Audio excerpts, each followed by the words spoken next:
Da Vittorino, panificio, caffetteria, paninoteca e pub, aperto dalle 4:30.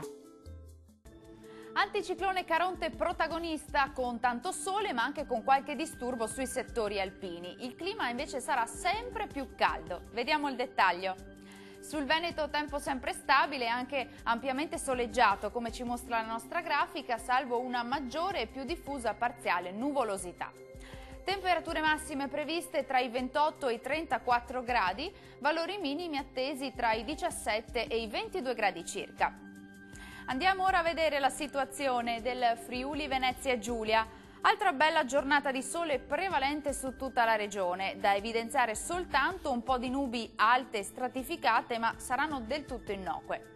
Vediamo anche in questo caso le temperature, le massime saranno comprese tra i 29 e i 32 gradi, valori minimi intorno ai 19-20 gradi. Concludiamo con uno sguardo alla situazione del Trentino Alto Adige. Nubi soprattutto pomeridiane sulle Alpi di confine anche con locali rovesci e temporali. Tempo sempre stabile e soleggiato altrove. Temperature massime che risultano essere in lieve calo tra i 31 e i 32 gradi, minime sui 19 gradi circa. Il mare sarà generalmente poco mosso, i venti moderati e sudorientali.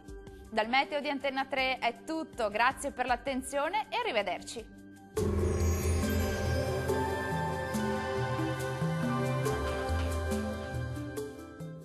Da Vittorino, panificio, caffetteria, paninoteca e pub, aperto dalle 4:30.